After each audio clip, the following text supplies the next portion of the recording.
What is the Bazi Chinese astrology forecast for the United States in the year of the dragon? It's Lydia Nitya with Karma Chameleon. It's so good to see you.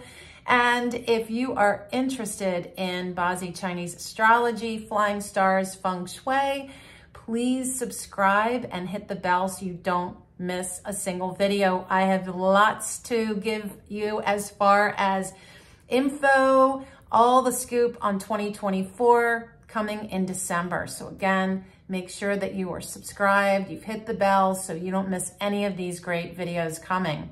So I did a short on just teasing this video. The United States has a similar situation happening in its chart as President Biden, which I find very interesting. And this conflict with the day pillar of the United States being the ox and it being in a luck cycle of the sheep is creating a lot of upset. So let's break it down. The astrological chart, 4 pillars for the United States. I'll hold it up for you. It is a very messy chart to look at. But you can see that we are born in the year of Yang Fire Monkey, the month of Yang Wood Horse, the day of Yin Earth Ox, and the hour of Yin Water Rooster. All right. And this is the birthday of a nation is when, you know, they've signed it in. That's July 4th, 1776 at 17, the hour of 1713. So let's break this down. And as we go through this reading, I want to say that about halfway through, I'm going to get into 2024. So stick with me till the end. The thing that I like to do, if I'm reading your chart, for example, before I tell you what your forecast for the next year is, I want to look at where you are right now. So it's like before running a race, check in, right? Have I hydrated? Am I nourished? Have I practiced enough? Am I really ready? Where am I sitting with myself? And saying that also because this is one of the best times of year for you to get your own Bazi Chinese astrology chart written. I give a written report that includes your 2024 update. So it's like you're getting an extra piece that you normally wouldn't get if you had ordered your chart a different time of the year. So that's like an extra piece to consider. And the link is in the description if you're interested in getting your own chart read. So as we look at what's going on with the United States, we're in this time that began in 2017, which is interesting. That was the beginning of the Trump presidency, right? And we then moved into 4 years with President Biden. So in this 10 years, we have this very, like just radical opposing ideologies and political views, right? And the nation, as a result, because we have a two-party system, has become very divided. And we see that. So I'm going to give you the scoop on where we are as a nation. We're in the last, we've got 2024, 2025, 2026. We've got 3 more years of this. But I think, like many things in astrology, it's not like it's a clean cut, right? When you're going through your own luck cycle shift, you might start to feel influences of change happening months before you actually come into the shift, okay? So when we look at the landscape of a chart, right, it's really like onions. You've got the overarching chart that you're born with, or the nation is born with in this instance. And then we go down into the luck cycle. What is the current luck cycle? Is it supporting? Is it degrading? Is it causing conflict? Is it creating opportunity? Then we take it down to the year. The year can be a final blow. It can also be a tipping point where things all of a sudden begin to change, or it's a little bit better, right? So all of these elemental influences play a factoring role. So this current time of the United States, and I really feel like Trump was a big part of explaining or giving us an understanding of what this means, what this time has meant for the United States. It's about rebranding. It's an identity crisis, or you could call it an identity renaissance. See? One's more positive sounding, right? And we got to be very careful with what we focus on. The light, the dark, positive, negative. What's shitty, what's looking good. Your choice. And every day, every second, we have the opportunity to make a choice on where we put our thoughts, our words, and our actions. Why in the hell would we want to foster negativity in our world? I have no idea, but there's a ton of it. There's a ton of it. I work every day on bringing light into this world. And I hope that in some way I could possibly inspire you to do the same in your own life. Because when you focus on being kind, compassionate, inclusive, compassionate, grateful, I'm coming back to kind, your relationships change, your health changes, your whole life changes. It impacts everybody around you. Yeah. So, rebranding, who are we? What does it mean to be an American?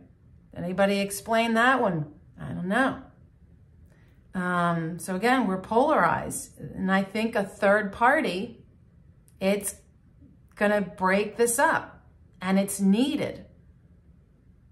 When you have two choices, you're going to create division. When you have a third choice, you don't. It seems like a far better playing field, if you ask me, and many countries around the world have multiple parties. So what is our collective conscious?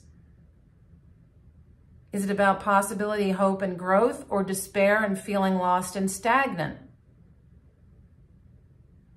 Look at our alliances globally. And there's a larger focus on, right now with our chart of the United States, of government services and laws that support our care, women's rights. It's kind of interesting. We don't have men's rights.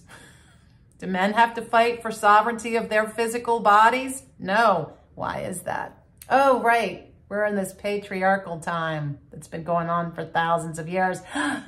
It's about to end. Brilliant. Which is why they're gripping it as hard as they can. No. It's what happens when change is going on, right? The resistance before the letting go, the flow into it. And then you realize, this wasn't such a bad change. This is actually lovely. All right. So, along with healthcare, we're also looking at Medicaid, Medicare, Social Security, all of the systems that we rely on the government to provide. This is also a period for the United States of looking at our morality, our faith, our education. And we're seeing this playing out with the threat of banning books and whitewashing curriculum. And some people would say, oh, that's inflamed and that's political. It's not. It's not meant to be. The job market's going to be shaky. This whole period of time, it's shaky. And the housing market bubble, I think that puppy is going to pop in 2024. And what's going to happen with banking, interest rates, another recession. The last one was 2008. Is it time? Probably. And you know, as bad as a downturn can be, It's cyclical. All of life is like the seasons. And so as, you know, the price of houses has skyrocketed, leading to unreal amount of homelessness in this country, a great housing crisis. As things get really bad, the positive side of that is, well, eventually it's going to get better because that's the cycles of life. So if next year things start falling apart, just trust and know that by 2025, it's going to be a lot better. So we have all this changeable and unstable conditions, you know, which is driving strikes and walkouts. And we saw that at the second half of 2023. This is going to continue. The forging of unions. Why is it that, you know, we have such a teacher shortage? Why is it that a preschool teacher makes $14 to $16 an hour and is responsible for the welfare of 20 children under the age of 5 years old? Why do we have a country that has got such a horrific job market as far as what people are paid, forcing them to stay in poverty? That is poverty. So we need new leadership,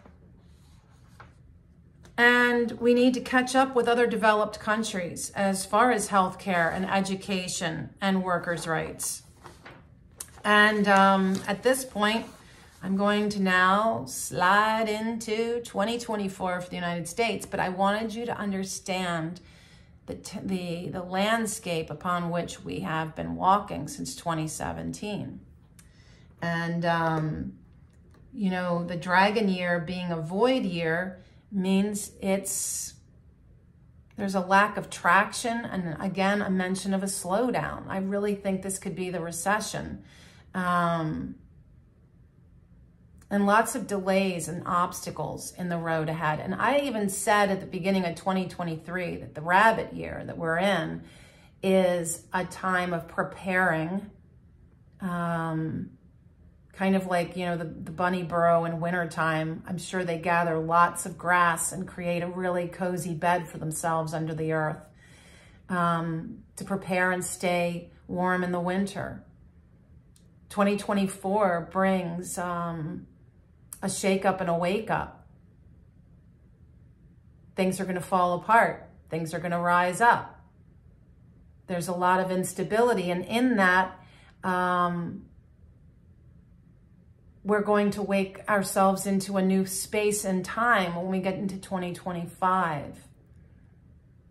The period when we really are in a period 9 of fire with the year of the snake, which is yang fire. Because in the 5 elements, water is represented by the emotion of fear. And we have had a lot of water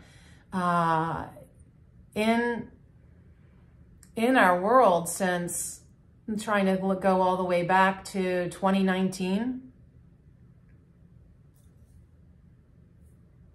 2020. 2019, 2020. Yeah, it's been very watery.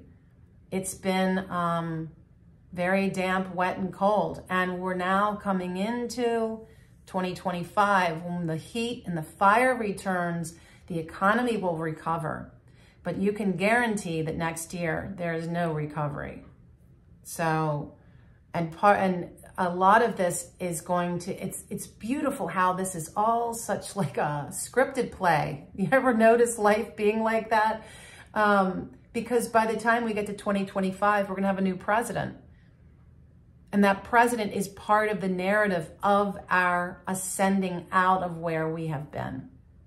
This is me being optimistic, possibly idealistic, but I don't want to be full of doom and gloom. So I don't want to deliver that message to you. So the rooster in our hour, unlike 2023, is not afflicted but exalted. And I think that this is showing part of the rise up, the rising up of the American voice when it comes to our work environment and our rights for our children, which ties into education and childcare. So I think that this is going to get loud. I think people have had it with these poverty wages. Yeah. And our children and young people, I think they're going to get really involved with this presidential election as we get closer, and it's going to get even louder. The yang wood is all that's sitting on top of the dragon in 2024 is all about meeting our responsibilities to work, family, marriage. And it's a needed element in the chart of the United States to bolster our job market and create a checks and balances. So again, you see like there's this correction. So, you know, there's this bump and then we back up and then it bumps and it comes back up. That's what I mean by the volatility. There feels like this scream for rights and justice, for having situations improve, and then the resulting improvement, right? So, you know, it's like these things aren't going to just be handed to us. We've got to really fight for it.